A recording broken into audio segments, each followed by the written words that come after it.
Hola, ¿cómo están? Bienvenidos después de una semanita ausente a un nuevo episodio de Gym Rats, episodio número 23.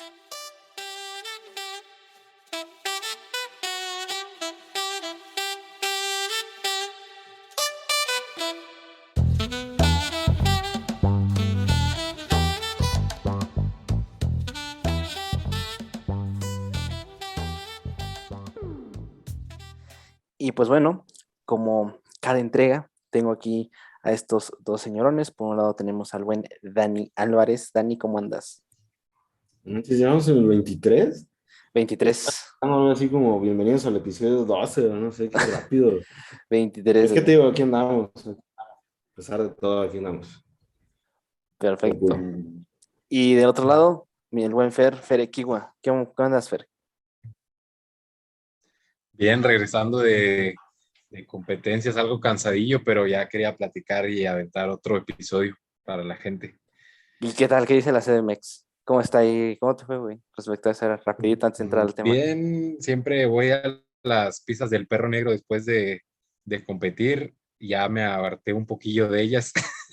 Ya, entonces, pero todo bien, la competencia muy padre. ¿Pero hay atasque o es nomás una rebanada? No, yo ya no me atasco, Ya pero de no. lo que vamos a hablar ahorita creo que Ya no. Ya tampoco puedo, mano. Y pues bueno, como ahí respecto a lo que toca ver, pues correcto, el día de hoy vamos a hablar de un tema que yo podría considerar que hasta es un poquito tabú en las cuestiones del culturismo, del bodybuilding, sobre todo pues ahorita que se da más su expansión por redes sociales. Y pues bueno, vamos a hablar un poco de los TCAs, trastornos del comportamiento alimentario, unos llamados también trastornos de la conducta alimentaria, trastornos alimenticios también. Pero bueno, digamos que el foco principal, digamos que son conductas patológicas alrededor de los alimentos, alrededor de la relación con la comida, que muchas veces ya hemos estado mencionando acá, pero que vaya, sí tienen una implicación, perdón, y seriedad bastante grande, sobre todo en el tema del fisicoculturismo, ¿no? Que a veces caemos mucho en la idealización de que cierta persona, como la vemos solo compartiendo sus comidas exactitas, pesadas, como siempre, de cada día, caemos mucho, no sé, igual me gustaría que ustedes comentaran tal vez de forma anecdótica para empezar, en cómo caemos en la idealización de pensar que podría considerarse un deporte meramente de disciplina, que podemos caer como que en esa línea delgada de es que tengo que realizar este exacto número de comidas, tienen que ser exactamente iguales y en base ahí pues poder empezar a crearse este tipo de comportamientos normalizados, lamentablemente muchas veces. Sin embargo, pues igual, esto es una pequeña introducción, podemos ir desmenuzando más poco a poco. Y pues bueno, yo aquí le dejo la palabra a quien guste, Fer, Dani, quien guste empezar. Vale. Creo que podemos comenzar desde una perspectiva histórica, si les parece, de cómo hemos llegado a este punto de discutir el fisicoculturismo de una forma tan hiperespecializada. Y tiene mucho que ver cómo se ha desarrollado el deporte en términos precisamente históricos. De los primeros concursos registrados de culturismo eran por ahí 1900, por ahí tengo el dato, 1899 en Inglaterra. Y el Mister América, que no sé si todavía se realice, una disculpa por la ignorancia, he dejado de ser Jim Rat, comenzó en 1939. Y en esos momentos, sobre todo por ahí del 1900, no era el culturismo como lo conocemos actualmente. En esos momentos se calificaban varias cosas, por ejemplo, cómo se presentaba una persona, sí se calificaba la muscularidad, pero también se calificaba, por ejemplo, ciertos grupos musculares, no el todo. Y obviamente no habían categorías, por ejemplo, Classic Physique, categoría abierta, Wellness, Bikini, Women's Physique. Pues vaya, no había nada de eso. Sin embargo, conforme han pasado los años, poco a poco, sobre todo pienso en la época de Arnold, en donde fue todo el boom a nivel del mainstream del fisicoculturismo, comenzamos a ver algo más hiperespecializado. A lo que me refiero es que actualmente vemos un jueceo muy particular. Lo que buscamos es una máxima muscularidad y una mínima adiposidad. Y en algunas categorías hay cierto énfasis en lo atractiva que puede llegar a ser una persona, más no en todas. ¿Y eso qué conlleva del lado de la nutrición? Lo que conlleva es que cada vez vemos personas con menos grasa corporal y con más músculo. ¿Cómo vamos a lograr eso en términos de nutrición específicamente? Quizás de entrenamiento pudiéramos hablar en otra ocasión, pero en esta ocasión nos vamos a centrar en eso, en la nutrición. Eh, Nos vamos a exponer a periodos de déficit más prolongados. Quizás debido a ello necesitemos ser más restrictivos con la selección de alimentos, con nuestra mentalidad respecto a nuestra alimentación, y eso puede comenzar a ser problemático. Conforme las demandas van incrementando, también los métodos que utilizamos para llegar a esos niveles tienen que irse modificando, y es donde podemos empezar a notar cierta relación con trastornos de la conducta alimenticia, que es un tema muy difícil, porque no es como que A ocasione B en todos los casos. Puede ser que B impulsó A o que A impulsó B, una mezcla de las dos, y es un poco complicado, pero para poder poner las cartas sobre la mesa y establecer el tema del día de hoy, me gustaría antes de ceder el micrófono mencionar qué características psicológicas pudiera tener una persona que lo predispongan o la predispongan a algún trastorno de la conducta alimenticia. Y algunos de los que se citan es personas neuróticas, personas perfeccionistas, personas con tendencias obsesivas, con pensamiento binario y con necesidad de control. Si se fijan, acabo de describir al asistente, al gym rat promedio. Creo que nos acabo de escribir a los tres. Posiblemente alguien que nos esté escuchando se siente identificado. Eso nos predispone a trastornos de la conducta alimenticia.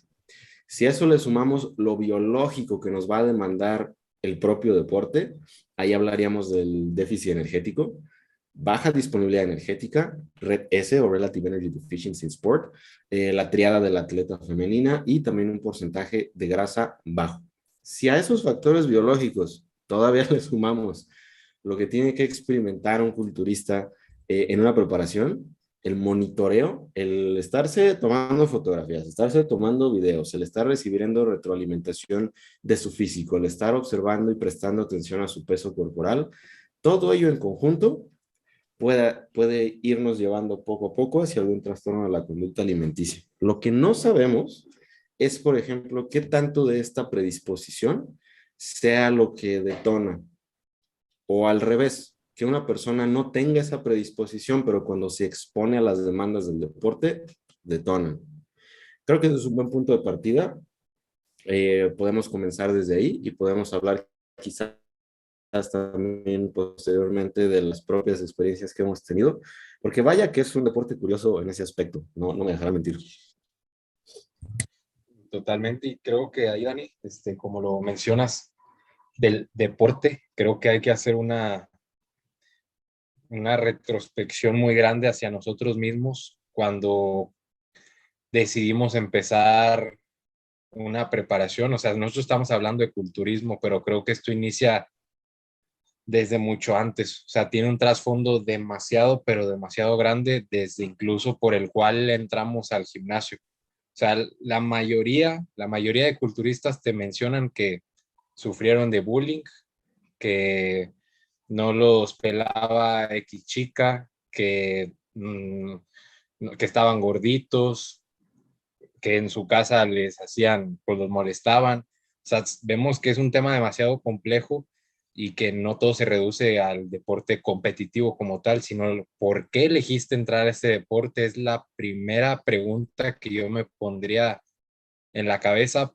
para empezar a relacionar todo el contexto de las personas, porque pues tratamos con gente y como coaches es demasiado difícil dar el primer abordaje sin conocer nada de la persona. Entonces, si alguien ya te está diciendo de que sufría de bullying, que no le gustaba su apariencia física, quizás una preparación para él va a ser dura, la primera, y que si no se aborda de manera correcta o consciente, tanto por parte del coach y de la persona, si no entiende el por qué está iniciando una preparación, el por qué quiere someterse a un déficit, porque muchas veces no es para ganar, muchas veces ni siquiera tienen el objetivo bien claro, solamente quieren dejar de sentir ese sentimiento que los tenían ahí arraigado y creen que lo van a poder superar al traspasar el déficit, y ahí es donde empiezan los verdaderos problemas. Al final, considerar eso que mencionas, Fer, el trasfondo de realmente estar listo para entrar, ya sea en una preparación de culturismo, ¿no? Porque, como lo menciona Dani, están estos factores, estas predisposiciones que nos dan, pero vaya que el culturismo le añade esta, digamos, esta columna extra, ¿no? Que es que tienes que estar viendo cuánto estás pesando, tienes que estar comparándote con fotos, y sobre todo considero lo duro que podría llegar a ser a que si nada más estás concentrado tal vez en el día de la competencia o en verte mejor que todos, es muy duro llegar a un lugar en donde literalmente todos se quitan la máxima cantidad de ropa posible dependiendo de su categoría, los ponen con más personas que están haciendo absolutamente lo mismo y los jueces ranquean el mejor y al final de cuentas, quien de todos los que está ahí es el que menor físico tiene, ¿no? El cual tiene el físico, no me gustaría decirlo como peor, porque pues no, o sea, todos los físicos que están ahí al final de cuentas es una competencia de culturismo, claro que tienen un mérito por estar ahí, pero pues digámoslo, el menos mejor, por decirlo así. Entonces, considero que si no tienes bien tus bases y llegas a una competencia y no quedas en el ranking que querías, no quedas en el número que querías, vaya, creo que es bastante duro tener que toparte pues con esa pared, ¿no? De empezar a darte cuenta respecto a eso. Entonces, igual lo comentábamos con Alberto, ¿no? En el episodio pasado, cambiar un poquito este enfoque de ver nada más al día de la competencia, ¿no? Sino entender el trasfondo de, ok, hay que ver cómo estás relacionándote con todo lo que conlleva el culturismo e igual nosotros como a la hora de llegar con clientes que tal vez ya tuvieron una previa experiencia, ya sea en culturismo o en el simple hecho de empezar un régimen alimenticio, tal vez una forma en la que podamos percatarnos es qué tanta restricción él tenía antes, ¿no? Cómo es que él se relaciona cuando le dices un plan de alimentación, si tal vez antes tenía una restricción muy alta, pues vaya, creo que podía darnos como que ciertas señales respecto a todo esto que es el trastorno de la conducta alimentaria. Por ahí, Fer, diste pie a cosas a nivel personal, pienso para todos los gym rats. También tú, Ángel, en algunos puntos que acabas de comentar. ¿Por qué hacemos lo que hacemos? ¿Por qué entrenamos? ¿Por qué buscamos muscularidad? ¿Por qué luego nos sometemos a fases de pérdida? Aunque, por ejemplo, no compitamos como Ángel y como yo, no tenemos experiencia profesional en competencias, aunque sin lugar a dudas en un futuro así será. ¿Por qué lo hacemos? ¿Qué nos incentivó? Y pienso que lo más común que he llegado a escuchar, incluido en mi caso, es, por ejemplo, te sentías delgado. Algunas personas se sentían gorditas, algunas personas no se sentían suficientes para quizás una persona que les interesaba de forma romántica, o porque constantemente recibían ciertos comentarios, cuestiones de ese tipo que sí te ponen pues a pensar realmente por qué comenzaste y por qué persistes, que eso es algo que también comentábamos con Alberto, de que esto se puede convertir en algo sumamente positivo, de cómo el culturismo tiene tanto para ofrecer una vez que hemos pues, pasado por ese viacrucis, que en cierta manera persiste, pero creo que aprendemos a manejarlo mejor. Y algo importante que me gustaría comentar es respecto a esta sensación, que lo he escuchado muchísimas veces, más en el caso de chicas, de sentirse llenitas, gorditas. ¿Por qué entrenas? Porque me siento gordita. ¿Qué es sentirse gordita? Bueno, de hecho tenemos algo de investigación al respecto y es sentirse gordos, gordas, delgados, lo que sea, no es realmente un sentimiento. Puede considerarse como una metáfora para un problema psicológico más profundo. El que yo me sienta gordo, gorda, delgado, débil, lo que sea. No existe el sentimiento de sentirse gordos, sentirse gordas. Es una metáfora, y reitero eso porque me parece sumamente fascinante, una metáfora para un problema psicológico más profundo, que ya es bastante para comenzar a cuestionarnos por qué hacemos lo que hacemos. Si prestamos atención a ese sentimiento de gordura, generalmente es muy transitorio y puede ser como que un par de horas y después desaparece como cualquier pensamiento que tenga un ser humano. Sin embargo, hay algunas experiencias que pueden detonar ese sentimiento de me siento gordita. Pudiera ser comer algo, no sé, que te comiste una salchipapa o qué sé yo, que te hizo sentir gordita, gordito. ¿Cómo te va a hacer sentir de esa manera si pues, fue un alimento X, ¿no? Esa es una. Otra pudiera ser verte en el espejo. Te viste en el espejo y te sentiste gordo, gorda. No, no, realmente no es un sentimiento, insisto, es, de nuevo lo digo por tercera vez, una metáfora para un problema psicológico que va mucho más allá, en donde sí no podemos sustituir la terapia formal por nuestro propio entrenamiento. Y algo que también se observa es que si evitáramos, por ejemplo, vernos en el espejo o evitar esos alimentos que nos hacen sentir de esa manera, solo se va a prolongar el problema. Y este es un fenómeno también que se ha observado muy frecuente en muchas personas. En mi experiencia de vida personalmente, lo he observado más en chicas, aunque yo en algunos momentos sí lo he llegado a sentir. Estando en el gimnasio puede que te sientas de determinada manera, pero regresando a casa puede que cambie totalmente tu percepción y tu narrativa respecto a tu propio físico.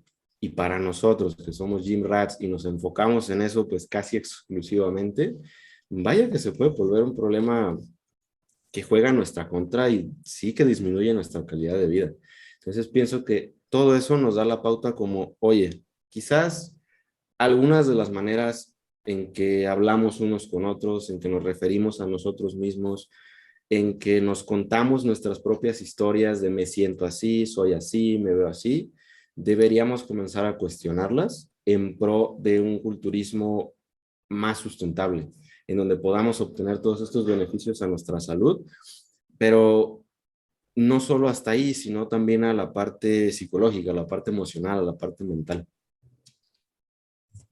Estoy pensando un chorro de cosas que no sé ni qué decir porque se me vienen flashazos de clientes por los que paso, por los que acabo de atender, cuestionarios que me han resolvido así en línea y algo tan sencillo y tan simple como pregunta su dieta actual y te mencionan, te comentan que están comiendo, no sé, 2.500, pero luego ves la dieta y tienen huevos, claras, almendras, verduras, y de dónde salen las 2.500. O sea, es como que no están conscientes de la poca cantidad de comida que ingieren, pero quieren hacer ver que están comiendo mucho y qué es mucho para ti, qué es mucho y con quién lo estás relacionando, con quién te estás comparando.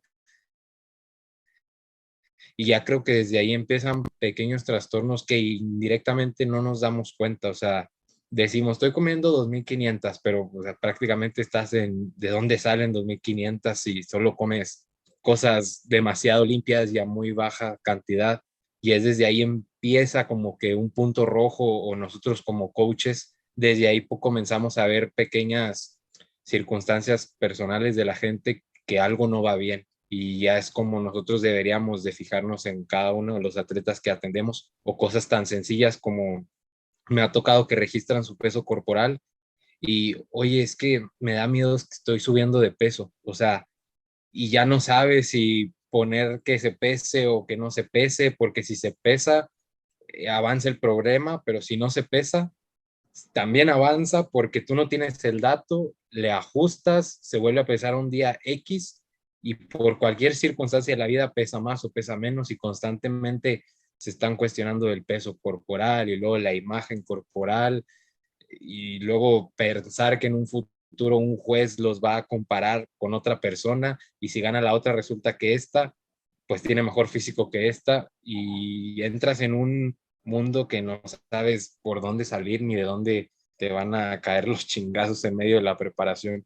Entonces es un tema demasiado, demasiado complejo que ahorita organizo mis ideas y esperamos dar una conclusión muy buena para los que nos escuchan. Totalmente, y Fíjate considero un que... poquito, perdón, que interrumpa. Dale, dale, dale, Dani. Nada más quería aventar un poquito de números, de cifras, de datos. Se ha observado que, por ejemplo, el 42% de las culturistas femeninas tenían previamente un trastorno, perdón, un diagnóstico de anorexia nerviosa, un 42%. Estamos hablando de casi la mitad de las personas. Un 67% de las mujeres reportaban no miedo, sino estar aterrorizadas a engordar, a volverse gordas, un 67%. Y un 50% de mujeres fisicoculturistas reportaban eh, un deseo incontrolable de comer. Entonces estamos hablando que no es cualquier cosa, no es como que una o dos personas que ya eso sería un problema grande tengan este problema. Es una cosa demasiado común. En hombres lo que se observa es que es más un miedo a una muscularidad insuficiente, que no es exclusiva de hombres. Vaya, ninguna es exclusiva de ningún sexo biológico, pero esa es la tendencia. En mujeres serían esas tres que les comenté, y en hombres estaríamos hablando de una inseguridad, de un miedo a no ser lo suficientemente musculares. O sea que, y adicionalmente, en este mismo, bueno, son varios estudios, pero estamos hablando que igual en mujeres culturistas, casi el 50% tenían alteraciones en su ciclo menstrual. Y me atrevo a decir que esto no puede ser solamente en culturistas, tanto hombres como mujeres competitivos, profesionales. Creo que al menos en la experiencia ya de varios años dando consulta, vaya, sí es algo que se ve sumamente frecuente en personas que buscan mejorar su composición corporal, y sí pienso que tenemos muchísimo que hacer, y lo primero que podemos hacer es comenzar a hablar de estas cosas. Y mismas personas que ya se plantean el objetivo de competir para dejar de tener ese sentimiento. O sea, pensando que la competencia va a solucionar dicho problema. Y como dice Dani, lo primero que hay que hacer es hablar, y hablar de una manera transparente, exponiendo todas las cosas que hay y que conlleva este deporte, para que no tengan el primer impacto con muchos, o yo lo tuve, de que no sabías ni por qué estabas compitiendo, nada más creías que te ibas a ver como Jeff Said y magro a la vez y grande al mismo tiempo, y resulta que no. Entonces, y tenemos dos lados de la balanza. O sea, imagínense, el primer caso quiere competir, pero subestima su porcentaje de grasa. Entonces, sus expectativas, piensa que no va a quedar tan flaco para la competencia, pero como subestimó todo el tiempo su porcentaje de grasa, resulta que su punto en competencia, hablando de una atleta natural, va a ser de 60 a 70 kilos. Y cuando pisa los 80, los 70, entra un miedo por la sensación de estar flaco. Entonces ya no entendiste por qué ibas a competir. O sea, ya no relacionaste lo que tú querías y el objetivo final o el resultado final, que es llevar la menor cantidad de grasa posible al escenario. Y si para eso tienes que pesar lo que peses para lograr la condición deseada, entonces no nos preguntamos antes de iniciar el proceso hacia qué nos íbamos a meter. Y como dice Dani, el caso contrario de las chicas, tienen miedo a ganar grasa corporal todo el tiempo, tienen miedo a ponerse en una etapa de volumen, a pasar de las 2000 calorías, a no verse sexy para las redes sociales. Y eso me pasó con Laura hace poquito. Le estuve terapeando, aunque yo no soy psicólogo, trato de hacer el papel de novio y coach al mismo tiempo, de, a ver, pues tranquila, no, el estar en déficit, como dice Dani, no es un estilo de vida, ni hay que verlo así, ni pasar por ese tipo de problemas. Bueno, y como comentabas, Fer, respecto a pasándolo del lado del culturismo, aquí algo a tener en cuenta y que igual me gustaría platicar con ustedes es que considerar que cuando un atleta está ya muy cerca de su competencia, que ya le quedan unas semanas ya para subir al escenario, tal vez estos roces, estas conductas, vaya, tengan que ser más manejadas que evitadas. O sea, porque considero que va a haber un punto en el que inevitablemente tal vez el atleta pueda caer, no caer de forma contundente sobre estas conductas, pero sí tener como que un poquito esto, y sobre todo considero que es más saliendo de la competencia, ¿no? Cuando creo que hay que abordar como que un poquito más después de que ya pasaste durante esta etapa, podemos pasar como que ese pequeño tiempo en el que si no se da un buen manejo, puede empezar a crearse un comportamiento, un trastorno de la conducta alimentaria, como ya lo veníamos platicando, ¿no? ¿Cómo consideran ese punto? Aparte de todas las cuestiones psicológicas que hemos estado comentando, es ahí donde también entra la parte biológica que justamente ya habíamos tocado cuando tuvimos el episodio con Laura.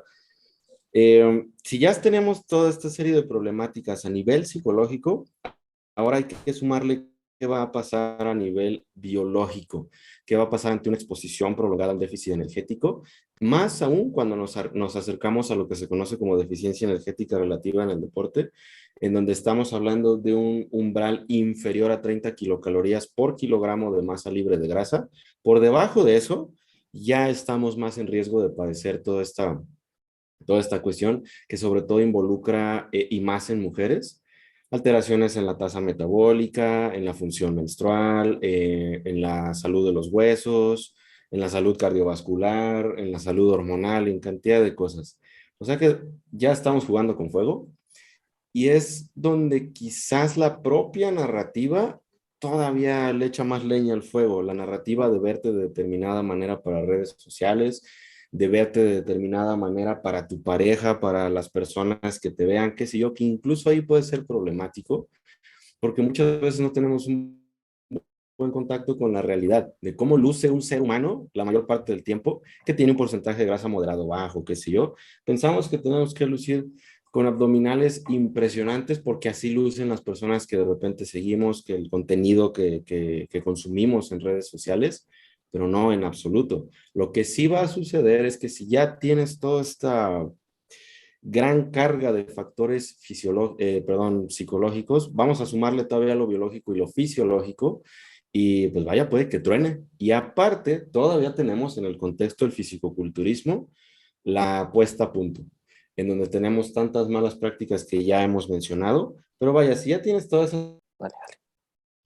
si ya tienes toda esta sumatoria de factores, ahora lo que conlleva la puesta a punto son condiciones un poco más extremas, donde tienes condiciones de dejar de tomar agua, de consumir solo ciertos alimentos, de consumir ciertos fármacos, de exponerte a que esa semana tienes que sufrir para que, no sé, para que logres tu primer lugar, qué sé yo. Híjole, pienso que son tantas cosas que se tienen que hablar antes de solamente involucrarnos en algo que desconocemos todo lo que conlleva. Pero es un mal entendimiento en general de todo el culturismo y de todos los años que se lleva haciendo pues mal, porque hasta ahora tenemos prácticas basadas en evidencia o están saliendo mejores recomendaciones. Estamos indagando más también en los aspectos psicológicos. Antes no se tomaban en cuenta porque eres un guerrero y tú aguantas lo que sea y hasta donde sea y hasta donde tu coach te diga. Es un círculo vicioso. ¿Por qué? Una, si tú quieres iniciar una preparación con un atleta 30 semanas antes, si ese atleta viene de un coach anterior, 30 semanas se les hace mucho y te va a decir, oye, pero ¿cómo? O sea, ¿cómo voy a estar en una preparación 30 semanas? Sí, ¿en cuál preparación? No es la típica preparación de 30 semanas a 1500 calorías y 2 horas de cardio. Si el cliente que nos viene hacia nosotros no entiende ese primer impacto hacia alguien con mejores prácticas, por ende no va a hacer su proceso bien al inicio de esas 30 semanas y lo va a terminar haciendo igual y disciplinándose igual las últimas 6, 8, que aunque la práctica sea basada en mejores recomendaciones, al final de cuentas va a terminar siendo la misma si el atleta no entiende a qué se está refiriendo el coach con ese proceso tan largo y vuelve un círculo vicioso, terminas haciendo el mismo proceso, poniéndote gordo después de competir, gordo a estándares de que empiezas con atracones, con deseo incontrolable por la comida, por lo mismo que no pudiste bajar de peso lentamente, porque no entendías que eso se tenía que suceder al inicio para que al final pudieras comer un poquito más, pero es por falta de entendimiento en general del mal abordaje que se ha hecho a lo largo de los años en el culturismo, que te llega alguien y es difícil abordarlo de una mejor manera por ideas que ya tiene arraigadas ahí y que pues es comprendible porque son personas y pues lidias con sus pensamientos, con las ideas que traen, con muchas cosas. Bueno, y comentando con lo que estaba mencionando anteriormente al corte, también quisiera añadir algo que se comenta en la literatura, que es lo siguiente, es un pequeño párrafo que observaron que los culturistas en ese estudio que hicieron tenían una mayor necesidad de dominio, mayor impulsividad, agresión, mayor competitividad y pero un poco de menor tolerancia como que a la frustración. Y también abajito de ahí, que algo que me parece sumamente interesante, es que experimentaron un mayor aislamiento social y percibieron estereotipos negativos de los demás con respecto a su estilo de vida. Y sí, o sea, es el tipo culturista, pues yo lo he sido, en como que te sientes invencible, como que todo lo puedes, como que a ti nadie te puede hacer enojar porque eres culturista, como que a ti nadie te puede llamar la atención porque estás en preparación, que tu mamá no te puede decir que recojas tu cama porque estás en preparación, pero que en qué pedo nos metimos de pensar que somos superiores a los demás por estar en preparación si fue una decisión propia y si se supone que entras a una preparación es porque eres y estás dispuesto a ser un atleta y un atleta es disciplinado creo que en todos los lugares, o sea, tanto en lo básico, las actividades de la casa y como por qué enojarnos por simples comentarios o si tu abuela te da un platillo, no le vas a decir, no, ¿por qué me lo ofreces si estoy en preparación?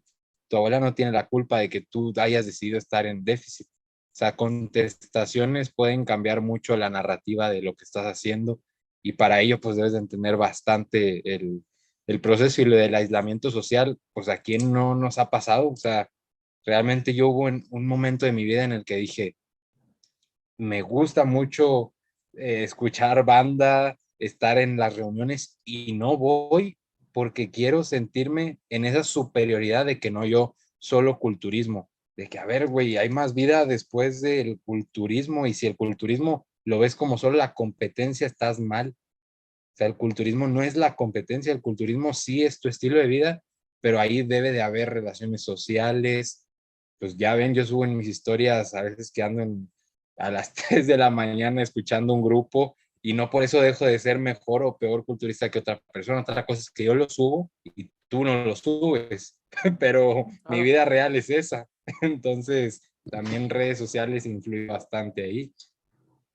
Sí, totalmente, pero o sea, con eso que mencionas, yo creo que esa es la única diferencia entre la gran mayoría y ahorita que igual lanzaron números de la literatura, es que eso es extremadamente frecuente y que muy probable tu culturista favorito a quien sigues y ya sea en cualquier red social, muy probablemente pase por eso, porque al final de cuentas estás jugando con fuego y creo que esa mentalidad, ese mindset y eso también puede llegar a ser algo muy arraigado, pero al mismo tiempo considero que si realmente te arraigas tanto a ese pensamiento de yo no salgo con nadie, yo mis comidas tienen que estar en este orden, creo que definitivamente es algo que tarde o temprano, y sobre todo temprano, considero, explota. O sea, es imposible que una persona llegue a un nivel robótico prácticamente de no hacer absolutamente nada más que entrenar y comer. ¿Y por qué? Al final de cuentas, si lo vamos a única y sencillamente hilándolo de forma lógica,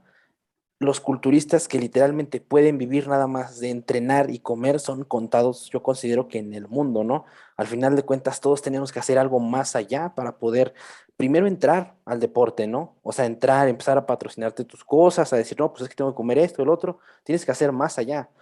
Y al final de cuentas es eso, es ver más que nada más nuestro físico, entender todo lo que está alrededor de nuestra vida y comprenderlo y al mismo tiempo igual creo que tal vez ese primer topón es, vaya, no me gustaría decirlo necesario, pero es muy regular que se dé, ¿no? Al que una persona entrar en este mundo del culturismo, es bastante probable que te des ese topón, que encuentres primero con eso. Y lo digo igual desde la perspectiva a las personas que les gusta mucho entrar única y sencillamente por experimentar de lleno, ¿no? Obviamente lo correcto tal vez o lo que tal vez nos ayudaría a tener menos este tipo de roces es entrar ya con alguien de nuestra confianza, entrar con alguien que nos pueda guiar en el proceso, pero es igual, eso es sumamente difícil.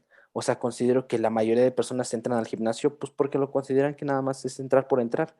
Y esto igual cae mucho en todas las ideologías que se ven en los gimnasios de, ok, tienes que ir, tienes que venir y entrenar súper pesado, tienes que comer estas comidas y tas. Y cuando pasas como que ese nivel de decir, ok, está chido, pero quiero entrar a competir, igual empiezas tú mismo a empezar a rascar ese tipo de situaciones, empezar a conocer o a toparte con información igual tal vez distinta a lo que comúnmente se menciona, e igual empiezas a descubrir todo este mundo. Y lo peligroso, igual que puede ser aquí, es que a veces nunca existe ese desprendimiento y que esto pasa por lo regular tal vez en personas que avanzan muy rápido, o sea, respecto a que persona que entra y tiene una gran genética y sea que sea lo que haga, se pone muy cabrón y puede llegar a ganar competencias. Yo creo que eso igual es peligroso porque puede arraigar mucho lo que mencionamos, porque jamás dio como que esa vuelta a querer como que ver que obviamente esto no es necesario, ¿no? Pero puede llegar a pasar o puede llegarse a ver estas tendencias. Por eso es que de repente vemos a personas que tal vez tienen ya una carrera interesante en el culturismo y que aún se tiene un poquito esta ideología respecto a todo lo que las conductas que acabamos de mencionar. Ahí, nomás para que no se me vaya la idea, Dani, antes rápido, este, se complementa esto que voy a decir, que yo como coach me siento que mi trabajo fue bien realizado cuando llevé a ese atleta al objetivo y lo quiere volver a hacer. No cuando lo llevé y se asqueó y ya no quiere volver a saber nada del culturismo. O sea, por eso el post de Instagram de X persona que lleva X cantidad de atletas y te sube solo el flashazo de ese resultado, poco dice de todo el proceso y poco dice de lo que después va a pasar en el proceso. O sea, a mí el competidor que realmente me motiva y me da felicidad llevar es de aquel que dice, me encantó esto, lo volvería a hacer, sé que es pasajera una preparación y que mi vida también puede estar en en otros momentos fuera de, pero aquel atleta que llegó, lo dio todo y ya no quiere saber nada del culturismo, sí triunfó un momento, pero no triunfó como tal en la palabra culturismo, que es siempre. Uf, los dos soltaron muchas joyas, ¿eh? Eh, Algo que nos puede ayudar a entender un poquito todo este fenómeno, poniéndolo junto, espero, y hacerlo de forma clara. No sé si han escuchado del sesgo del superviviente. En la Segunda Guerra Mundial, los aliados observaban los aviones que sí regresaban después de algún combate y en donde notaban que había más agujeros de bala, ahí es donde reforzaban a toda la subsecuente producción de aviones. Pero esa es una falacia lógica porque más bien tenemos que prestar atención a los aviones que no regresaron, porque eso quiere decir que los aviones que sí regresaron, en donde tenían todos esos agujeros de bala, de hecho, es porque eran lo suficientemente fuertes. Pero ¿qué pasó con los que no llegaron? ¿Qué pasó con todos los aviones que se quedaron? Y eso lo podemos extrapolar al culturismo, lo que comentabas, Fer. Sí es muy bonito ver a las personas que lo logran, que son exitosas, que pierden grasa, que ganan músculo. Y por cierto, un pequeño paréntesis, si en algún momento a través de alguna de mis fotos, publicaciones, me he mostrado así como que todo lo logro y demás, para nada es así. Todos tenemos nuestro propio proceso y sí, muchas veces pecamos de solo mostrar los aviones que sí regresan, pero necesitamos entonces prestar atención. ¿Qué sucede con aquellos individuos que no lo logran? ¿Por qué no lo logran? Y el problema con eso es que esas personas que no lo logran, en el caso de los aviones, por ejemplo, es que nadie los ve, no tienen visibilidad. ¿Acaso hay alguien que te diga, mira, este no lo logró por esto? No, incluso puede llegar a ser una fuente de vergüenza, una fuente como de insatisfacción, como que no tuve lo necesario, cuando de hecho es ahí donde deberíamos prestar la mayor atención para reforzar nuestros aviones. y dando como que la vuelta a todo el tema que hemos estado comentando, también un punto por ahí importante que mencionaron los dos y con el cual comulgo mucho contigo, Fer, el aspecto de tener vida más allá del fisicoculturismo en algo que no tiene nada que ver, que en mi caso también es la música. He tocado la guitarra desde que tenía 8 años, todavía lo sigo haciendo. Cuando comencé a entrenar y me empecé a clavar más en estos rollos, me alejé de todo eso, me alejé de todo lo que me gustaba antes, que era la música, el cine, la lectura, todas esas cosas siempre me han gustado y comencé a ser una persona completamente diferente. Hasta hace relativamente poco, como que he dado la vuelta otra vez y retomar todas esas actividades, porque es difícil.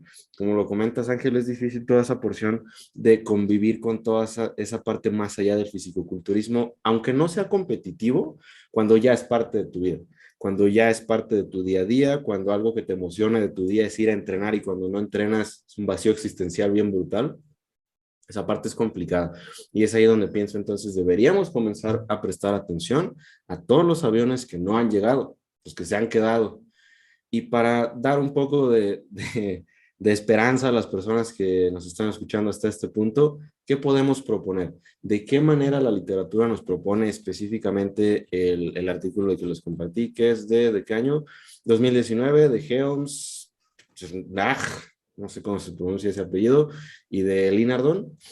¿Qué nos proponen? O bueno, ya después de haber abordado toda la problemática, ¿de qué manera podemos comenzar a ver al fisicoculturismo de una manera más sustentable, de una manera más saludable? Y nos lo dividen en tres.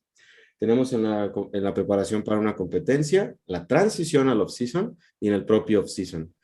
Rápidamente se los comento, en la preparación para una competencia nos sugieren, número uno, no tener una visión dicotómica de nuestra alimentación, lo que quiere decir olvidarnos de alimentos buenos o malos, o de estar a dieta o no estar a dieta. Eso deberíamos dejarlo de lado. El segundo tiene que ver con algo más fisiológico, que sería la tasa de pérdida. Muchas veces nos vemos, y de nuevo, en experiencia propia, no tengo datos para corroborar esto, luego más en mujeres, el deseo de perder rápidamente, y no por un par de meses, sino por prácticamente todo el año. Se sugieren tasas más moderadas, que pudiera ser alrededor del 0.5% del peso corporal cada semana. Enfocarnos en la restricción, bueno, no, perdón, no en la restricción, sino más bien el consumo de energía y macros en lugar de la restricción de alimentos. En lugar de decir, ya no voy a comer este alimento, mejor pensar en, ok, voy a consumir cierta cantidad de energía y de macros y lo puedo hacer con una gran cantidad de alimentos. Tener horarios un poquito más flexibles, lo cual fue mi gran coco, también con base en lo que comentabas, Ángel. Toda la universidad era yo un manojo de estrés por los horarios de comidas, porque tenía que comer ciertas cosas, y ese es el cuarto punto, tener un poco más de flexibilidad con base en tu estilo de vida. Sí tener un monitoreo, pero que sea, mm, ¿cómo se dice? Que sea establecido, que tengas cuándo lo vas a hacer, no que sea aleatorio, de me voy a pesar hoy ahorita a una hora X que nunca lo había hecho antes y pum, el susto porque pesaste más. Y finalmente el sexto punto de la preparación a una competencia, estrategias intermitentes como los diet breaks, los refeeds, algunos descansos, aunque no sean tal cual diet breaks o refeeds, pero nos pueden ayudar. En la transición al off-season, pudiéramos, para no hacer el cuento largo, enfocarnos un poquito más en nuestras sensaciones de hambre y saciedad y enfocarnos más en los hábitos, más que estar solamente registrando absolutamente todo. Y también le llaman biofeedback, que sería, ok, si no estoy subiendo peso, como cierta tasa me gustaría de acuerdo a la evidencia, pues vale, entonces consumo un poco más de kilocalorías en lugar de irme al bulk, al dream bulk que le llaman, no sé si por ahí conocen a Lee Priest, de atascarse, pero sí obsceno, porque así lo hacían los culturistas, sino más bien basarnos en eso, en las señales que estamos recibiendo. O sea que sí hay luz al final del túnel, pero necesitamos en primera instancia, para reiterar esa idea y ese concepto, prestar atención a los aviones que no han regresado de la guerra. Y creo que también tener esa conversación con los atletas, porque imagínense si decirle a alguien, oye, te vas a preparar un año, a alguien que no tiene bien establecidos sus hábitos, es como que me voy a preparar un año, o sea, ¿qué es eso? Si yo nada más quiero competir en 3 meses, pero si le dices, no, espérate, o sea, tienes tus hábitos, vamos a empezar a establecer que tu peso se mantenga, que ya no te, por decirlo de una manera brusca, te chifles con las comidas libres o que te omitas de esas frecuentes salidas a restaurantes, etcétera. Va a ser un buen inicio para tu preparación, para llegar a un punto óptimo y posterior a ello estar en un déficit moderado con tanta pérdida de peso a la semana, y que eso va a llevar al atleta pues a un mejor entendimiento de lo que está haciendo. Y es por eso que a mí me da bastante, no miedo, porque pues al final pues hago el mejor trabajo que se puede para la persona que me busca, pero alguien que me habla por primera vez y ya quiere competir y nunca lo ha hecho, es como, a ver, ¿por qué estás tomando la decisión de competir sin, o sea, tal cual, su primer impacto en el culturismo va a ser una preparación? Siento que es lo peor que alguien puede hacer, lo peor. O sea, antes, como dijo Alberto Núñez, ya debiste haber estado en un proceso de volumen, ya debiste de haber estado monitoreando tu peso algunas veces y tu rendimiento entrenando, prestando atención a la técnica de los ejercicios, pero prepararse por primera vez nunca es buena opción sin antes tener un trasfondo ya grande de entendimiento de pequeñas variables, como saber que el peso corporal va a mover. En una chica, si estás en regla, va a aumentar; si estás en X parte del periodo, va a bajar, va a subir, que por un millón de factores puede cambiar, y eso no tiene que afectar psicológicamente. O sea, realmente creo que es algo que, por favor, chicas, ya dejen de traumarse con el peso. O sea, es un dato más, y es un dato que lastimosamente, no sé si se dice así, lastimosamente, como coach lo necesitamos. Sí, sí, O sí, sea, totalmente. no sé, no conozco un coach que no pida el peso.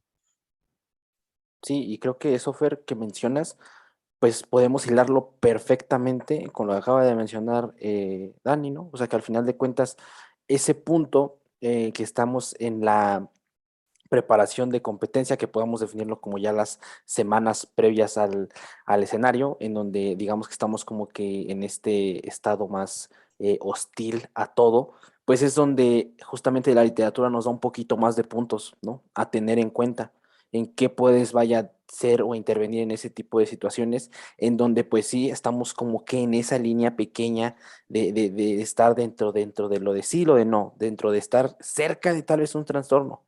Y al final de cuentas, considerar eso como la base de yo quiero competir, pero ¿por qué lo quiero hacer? ¿No? Y creo que incluso decir, ok, si tal vez se acerca una persona nueva con que quiero competir o quiero subirme al escenario durante tal vez cierto tiempo, ok, inicia.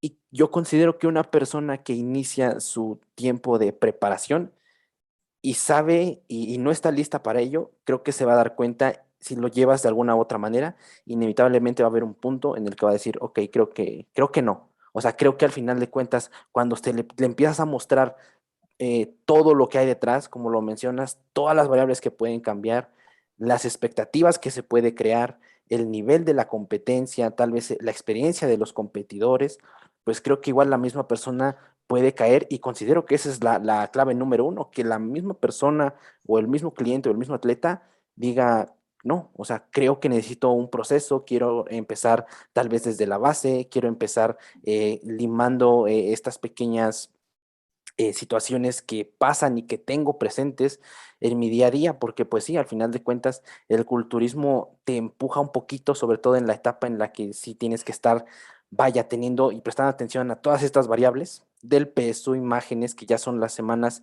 previas a la competencia, te puede ya llegar a generar, si no tienes muy bien sólidas tus bases, sí te puede llegar a generar ahí un golpe emocional en lo que puedas, que pueda suceder ya estando en la competencia, ya estando en esos prácticamente días. Justo hoy tuve una consulta y hablé de esto con esa chica. Primera exposición a las competencias y trasfondo de atleta de otro deporte. Entonces, creo que nosotros como coaches o nutriólogos, a esas personas las primeras preguntas que le podríamos hacer es, primero, ¿qué conoces del culturismo? ¿Qué expectativas tienes del culturismo? ¿Por qué lo decides hacer? ¿O qué te llevó a cambiar de opinión? Y ya desde ahí podemos empezar a hilar cosas y si te empiezan a decir, a veces no dicen nada, a veces se quedan así como que no me lo he preguntado aún y ya quiero competir en X cantidad de semanas. Entonces ahí nosotros entablamos la conversación. Primero, ¿estás consciente que jueces te van a comparar subjetivamente con 30 personas más y que estás dispuesto a ser la número 30? O sea, hazte esa pregunta, ¿estás dispuesto a ser el último lugar? A lo mejor muchos, nadie queremos ser el último lugar, pero no está en nuestras manos y menos en el culturismo, que es lo que comentaba al llegar de México. Me di cuenta que en una categoría puedes quedar en tercero, segundo y en otra no puedes ni pasar al top. Y eso es un golpe de realidad bastante fuerte, porque estás hablando de un deporte donde no hay reglas, donde no se pueden basar en un solo cuerpo, porque si no todos seríamos iguales. No se pueden basar en unos solos glúteos, porque si no hubiera una forma de entrenarlos igual y que crezcan igual todos. Entonces estamos dispuestos a aceptar tanto la derrota, pero que no está en nuestras manos como tal, y también de qué manera va a impactar nuestra vida diaria. O sea, ¿qué cambia? Ustedes si dicen, me quiero empezar a preparar para competir, ¿qué cambia de su vida actual? Pues lo único que cambia, yo les digo a esa gente, es la disciplina. No hay un déficit para competidores y un déficit para recreativos. La única diferencia es que el recreativo no lo cumple y el atleta sí, pero es el mismo déficit para todo el mundo. O sea, también no nos compliquemos tanto el culturismo. Es el mismo déficit, solo que no vas a tener comidas libres por X cantidad de tiempo y la disciplina tiene que estar presente ahí. Y otra, esas personas que por primera vez quieren competir, no se fijen, no digan, ay, tengo esa fecha que cumplir.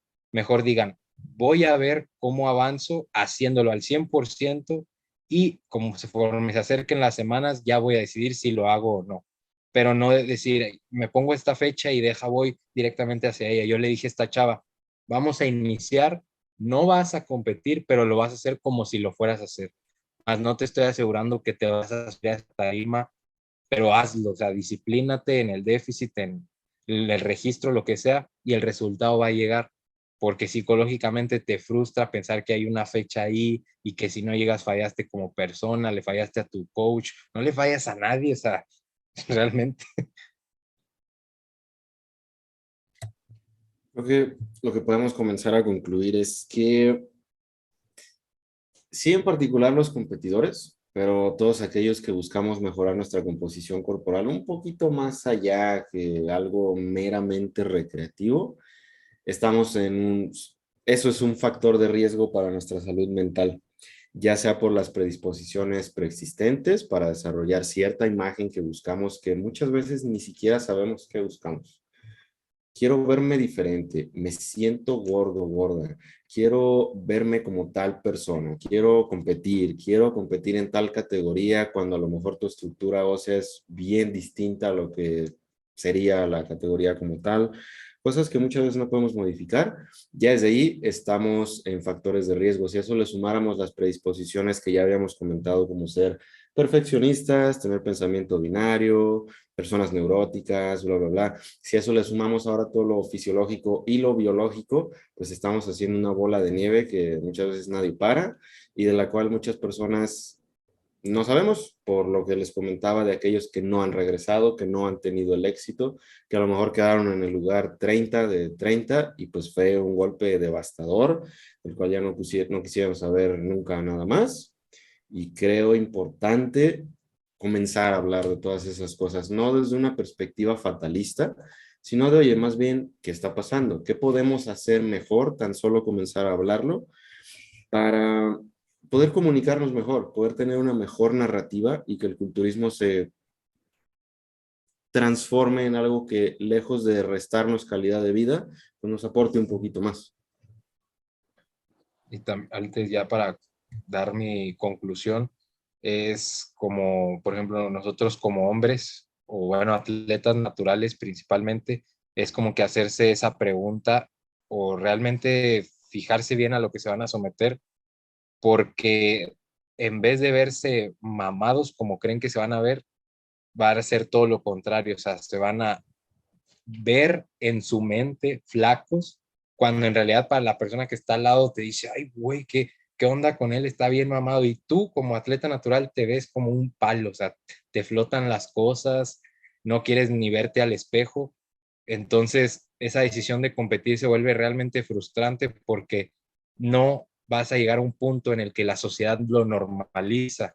O sea, la sociedad no está normalizando que tú vas a traer venas en el abdomen, líneas en las nalgas, y eso no es normal para la sociedad.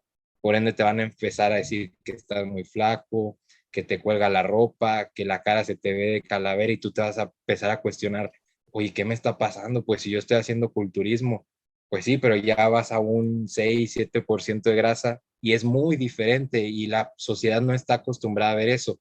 Por eso eres un atleta y por eso te sometiste a este proceso, porque lo entiendes, porque sabes que es pasajero y es necesario, porque si no llegas a ese punto no ganas. O sea, también nosotros hay que sincerarnos con nosotros mismos de que, pues si me veo flaco, chingue su madre, pues va a pasar esto, pero me voy a ver muy bien en tarima. Tampoco se frustren y entrenen y encuérense y tómense fotos. O sea, creo que hay que relajarnos un poquito con ese tema. Claro, como menciona, pues creo que aquí una de la base es cambiar la narrativa, ¿no? Dejar de ver o esperar a nada más pensar en el día de la tarima, en el día de la competencia y empezar mejor a cambiar esta narrativa por ver absolutamente todo lo que va a pasar en el proceso, porque el proceso es una completa, al final de cuentas, una completa aventura, porque va a haber un punto en el que muy probablemente vas a estar hasta la madre, vas a soltar un rato, después vas a decir, no, güey, quiero regresar. O sea, al final de cuentas, creo que eso es el verdadero juguito, el verdadero néctar del culturismo. O sea, creo que todo ese tipo de subidas, de bajadas, y también esto lo recuerdo del podcast que le mencionaba que tuvieron con uno de los autores del artículo que estábamos mencionando, de Jake, que menciona que una de las cosas que igual podemos tener mucho en cuenta es ver al entrenamiento, o sea, y enfocarnos igual mucho en nuestro rendimiento en el gimnasio, porque eso al final de cuentas igual se vuelve un proceso completamente tanto retador contigo mismo y al mismo tiempo divertido, porque empiezas ya a ver tu progreso en el gimnasio, ya empiezas a tenerle un sentido a por qué vas a ir a entrenar. Y entonces yo creo que a partir de ahí también como que puede ya hacerse más sostenible la práctica del culturismo, ¿no? E igual, por ejemplo, ver si tal vez en cierta parte del proceso pasó algo que tal vez te sacó completamente del proceso, tal vez algo que realmente tenía que pasar o tal vez un eslabón débil que tienes que reforzar, ¿no? Tal vez te das cuenta de que tal vez en esa situación, en ciertas circunstancias todavía no estabas tan sólido o preparado para ciertas cosas y al mismo tiempo llevar tu preparación.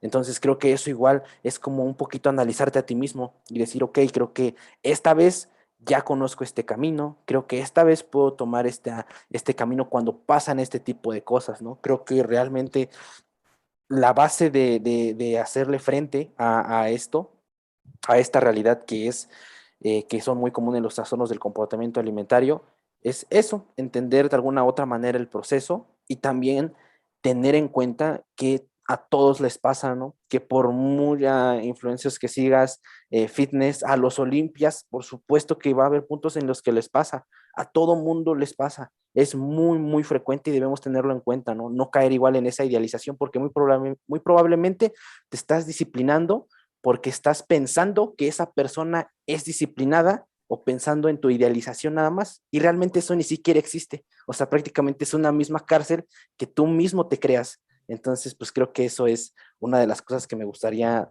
que se quedara igual la gente y concluir con este tema. Igual, Dani.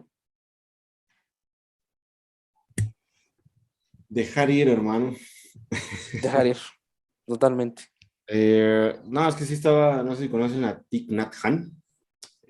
Ya falleció, un monje budista de Vietnam que estuvo exiliado, falleció hace poquito, tiene cantidad de libros, y una meditación que tiene es la de dejar ir, porque muchas veces esas cosas que estamos sosteniendo, cuando pensamos que va a ser la fuente de nuestra felicidad, de hecho son obstáculos para nuestra felicidad. Algo así como lo que comentaba Fer, que ya sí me pasó la ocasión en que perdí más grasa. Uno se imagina mamado, como que te vas a ver impresionante, pero no, te ves flaco, te sientes delgado, que ya hablábamos que no existe una sensación de delgadez o de gordura, pero no es lo que esperas. no es como que la idea que tú mismo habías comprado del fisicoculturismo. Y pienso que también hablar desde una perspectiva más holística, empleando, por ejemplo, esa meditación de Thich Nhat Hanh, de dejar ir todo aquello que pensamos que es la fuente de nuestra felicidad, como puede ser una idea sobre el fisicoculturismo, es más bien un obstáculo. Si comenzamos a abordarlo desde otra perspectiva, es en donde pienso que el culturismo se puede volver en algo excepcional para nuestras vidas, ya sea que compitamos o no, porque sí puede ¿cómo decir? Extrapolarse a muchos otros aspectos de nuestras vidas. Sí, totalmente. A mí, yo sigo a muchos atletas naturales. Creo que sigo a más naturales que a no naturales porque son más realistas que los no naturales. A mí me gusta ver mucho que alguien natural, cuando está a punto de competir y ve que baja de peso y anda en los 63 kilos, se ponga feliz de eso. O sea, me da, me da gusto ver que hay cada vez atletas que normalizan como que, oh, yeah, new low, y ponen el peso en libras y son 65 kilos y les emociona pesar eso porque saben que su culo está rajado. Entonces me da un alivio y digo, uff, o sea, realmente el peso y ya, que pase lo que tenga que pasar con el peso, mientras me siga viendo bien, entrenando bien, rindiendo bien, como déjalo que fluya, o sea, que fluya la preparación y enfócate y ya. No tengo que Totalmente. pesar 120 kilogramos, porque si peso menos de 120 kilogramos, mi masculinidad ha dejado de existir. Se Es duro, ve terminada. pero todo ese aspecto. Sí, güey, totalmente eso. O sea, imagínense que ahí pasamos del verse o tener como que ciertas métricas un poquito más, como hablamos nosotros ahorita de rangos al final de cuentas, a caer en pensamientos tan absolutos como el que mencionas. Si pesas menos de 100 kilos, o sea, tal cual así. Si tu bíceps no mide tantos centímetros, entonces no eres de este team, entonces no eres culturista.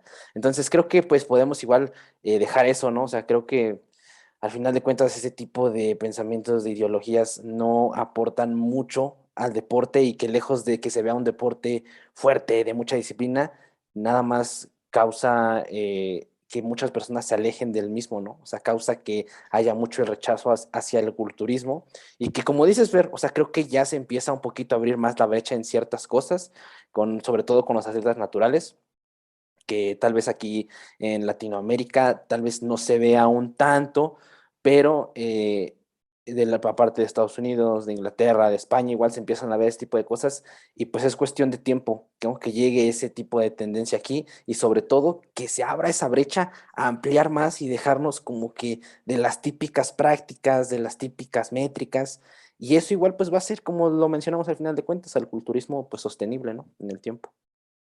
Y ya por último en las trincheras, ahora que fui al Mister México, o sea, imagínense, o sea, nadie es natural ahí, o sea, bueno, sí hay muchos naturales, pero la mayoría no lo son. El, lo que se siente, no sé, el año pasado competir en 90 kilos y, no sé, bajar este año a la categoría, imagínense, de 80. Es como que tu expectativa era estar más mamado y pasó lo contrario. Pues tampoco es un terreno muy turbio porque usa sustancias y las sustancias pues mantienen la masa muscular. ¿Y qué pasó si no la mantuvieron? Pues que el proceso fue una mierda, porque si un natural no sostiene, o sea, sostiene bien su masa muscular relativamente, o más bien se da cuenta de la que tenía, pues alguien con 2 gramos de testosterona, como por qué no está manteniendo su masa muscular. Es que eso no me lo explico. Por eso amo a los naturales, porque nos enseñan a hacer las cosas mejor y con más tiempo, con más entendimiento, con menos locuras después con más variables controladas, que no es posible que alguien baje 2 categorías o nomás quiera dar el peso y se lleve músculo con miligramos de farmacología ahí. O sea, no, eso tampoco es algo saludable psicológicamente para un atleta no natural. Pues bueno, creo que con ese comentario cerramos este episodio, no sin antes dar las recomendaciones musicales de esta semana, claro que sí. Dani Fer, ¿qué nos tienen para recomendación de esta semana? Muchachos, las personas que nos escuchen, los voy a bautizar. Va a haber un antes y un después de esta recomendación. Probablemente no les guste del todo al inicio, pero dense una oportunidad, dense una oportunidad. Les voy a recomendar al señor difunto John Coltrane, un saxofonista de jazz, pues vaya, de lo mejor que ha dado el jazz como tal, y les voy a recomendar su disco A Love Supreme. No les puedo recomendar solo un track, tiene que ser todo el disco, Muy bien. pero más que un disco, más que una música que tú pones por ahí, vaya, es una experiencia de vida. Por ahí decía alguien que cada casa que se vendiera debería venir con un disco, una copia de A Love Supreme de John Coltrane. No, esas se las dejo. Ok. ¿Verdad? Ya lo puse, lo estoy buscando en Spotify. Tú, mi buen Fer, ¿qué nos traes de recomendación? Yo les traigo un corridón que se llama Se fue la pantera de Grupo Recluta. Algo fuerte la letra, pero está con madre. Entre más fuerte, mejor para los fierros. Sí. Totalmente, totalmente. Y pues yo les traigo también un corrido, pero tumbado, porque si no, no vamos a redondar en los mismos. La de Los Botones Azules, del Junior H, una muy buena rola. Entonces, pues bueno, esas son las recomendaciones de esta semana. Muchas gracias por escucharnos. Como lo mencionamos, ya es el episodio 23. Ahí vamos, creo que ya llevamos Este un es tiempecito. es el episodio Jordan. ¿Es correcto? Deberíamos hacer un Ah, sí. conmemorativo o algo así. Es el episodio Jordan, totalmente. Entonces, pues bueno, muchísimas gracias a todos por escucharnos. Ya saben, dense una vueltecita si están en Spotify, por YouTube, si están por YouTube también en Spotify. Igual vayan a Dani, abrió su canal y ahí está empezando a subir un poquito de sus pláticas. Dani, a ver, platícanos un poquito antes de cerrar el episodio. Sí, sí, en YouTube tengo mi canal, estoy subiendo la gran mayoría de charlas porque algunas desafortunadamente Instagram no me deja descargarlas, que hemos tenido con muchas personas. Tenemos un par con Eric Helms, con Mike Israel, con Menno Henselmans, con Lauren Conlin, con Sohee Lee, tenemos Air, no recuerdo ahorita, pero ahí están la mayoría, están en inglés, pero me parece que se puede subtitular, así que pienso que es material, espero les agrade y sobre todo les aporte, que luego sí es un poco complicado de conseguir porque pues son personas impresionantemente ocupadas, pero por ahí las pueden encontrar.